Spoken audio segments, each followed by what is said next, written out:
السلام عليكم. النهاردة هنعمل الهريسة زي بتاعة المحلات واحلى كمان، جامدة قوي. متنسوش تشتركوا في القناة وفعلوا الجرس عشان يوصل لكم كل جديد. حطوا لايك ويلا نسميه بسم الله. معايا 3 كوبايات من دقيق السميد الخشن او نص كيلو.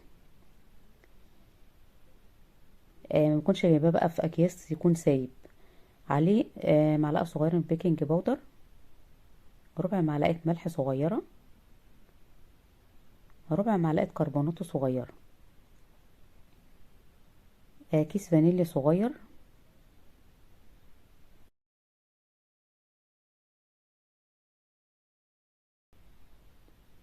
هضيف عليهم كوباية سكر حبيبات، اي سكر موجود عندي.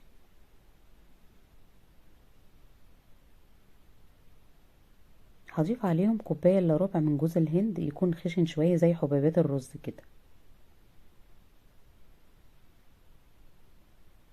هقلب كويس مع بعض.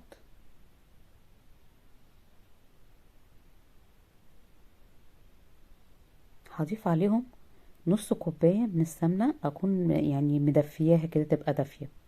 ممكن اضيف زيت نباتي بس ما يكونش له ريحة يعني. هخلط بقى مع بعض كده او هبسهم بايدي. طبعا الهريسة من اشهى الحلويات الشرقية والشعبية اللي بنعملها في المناسبات، في الأعياد، في شهر رمضان الكريم. ممكن نقدمها لضيوفنا مع كوباية شاي أو عصير. ممكن نعملها لأولادنا.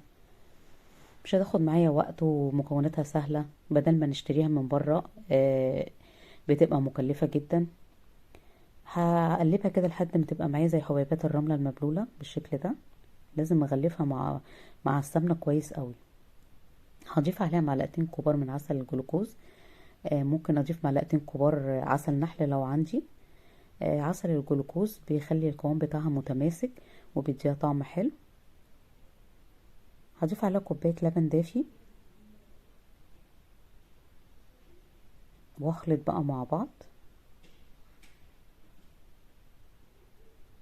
عملت وصفات حلوة وحادقة، عايزاكم تنزلوا صندوق الوصف تشوفوها وتقولوا ايه رأيكم في الكومنتات. هخلطهم بقى مع بعض كده لحد ما القوام بتاعها يبقى متماسك. وهسيبها ساعة كده واغطيها واسيبها ساعة كده عشان حبات السميد تتفتح كده. اهي بقت معايا بالقوام بتاعها بالشكل ده.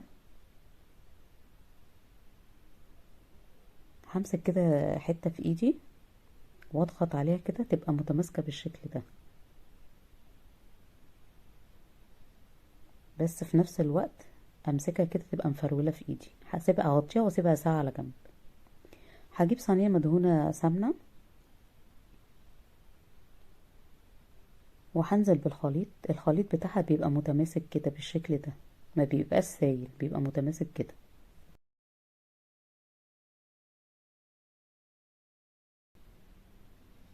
عملت كيكة الرواني وعملت البسيمة. هسيب لكم طريقة التحضير بتاعتها في اخر الفيديو. هفرد كده العجينة.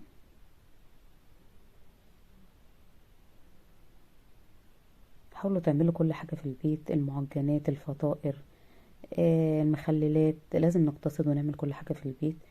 التكلفة طبعا هتبقى اقل من بره بكتير. الصينية بتاعت الهريسة دي لو جبتها من بره هتبقى بمبلغ وقدره، لكن هعملها في البيت هتبقى بأقل تكلفة. والطعم بتاعها بيبقى خيال، احلى من بره بكتير، بتبقى جامدة قوي. هبل ايدي مية بسيط كده واسوي السطح بتاع الهريسة. لازم تبقى متساوية عشان تطلع معايا من الفرن تبقى بالشكل ده، يبقى السطح بتاعها متساوي بالشكل ده. سهلة ومتاخدش معايا وقت خالص. هكون غالية مية وحاطة فيها اللوز، يعني 3 دقايق كده هلاقي القشرة بتاعته اتشالت بكل سهولة.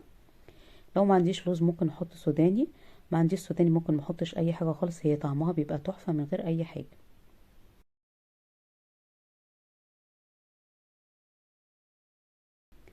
هقطعها بالشكل ده.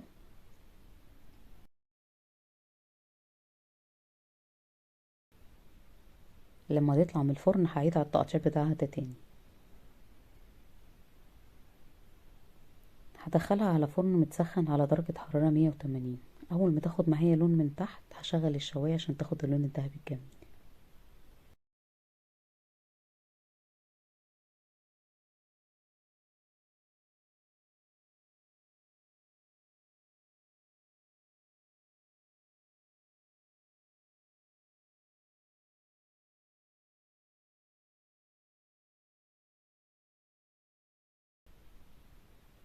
هضغط على حبات اللوز كده لتحت عشان ما تطلعش مني ايه اثناء الخبيز.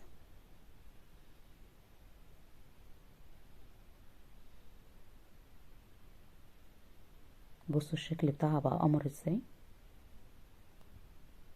هدهن الوش بتاعها بالسمنه عشان تاخد معايا لون ذهبي جميل كده ويديها لمعه.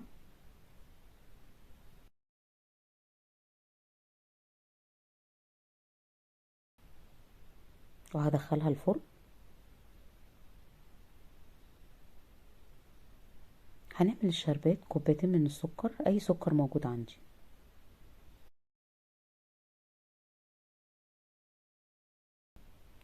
هضيف عليه كوبايتين ميه. اول ما بتبتدي تغلي هضيف عليها معلقه عصير ليمون ومعلقه صغيره فانيليا ومعلقه صغيره سمنه تديها لمعه للوش.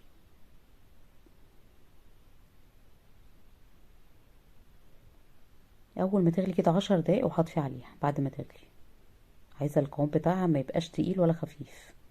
هشرب البسبوسه كده تبقى الهريسه سخنه والشربات سخن. كل ما تشرب هسقيها لحد ما تكتفي. لو في شربات زياده على الوش هصفيه وهسيبها تبرد خالص في حوالي 4 ساعات. احنا طبعا مش هنسيبها، هناكلها على طول وهي سخنه كده بتبقى تحفه. بس عشان تتقطع ما تبقى قطع هسيبها ايه لما تبرد خالص مع كوبايه شاي بقى. حاجه كده جامده. بصوا الجمال. لو عجبكم الفيديو اعملوا لايك واشتركوا في القناة وفعلوا الجرس عشان يوصلكم كل جديد.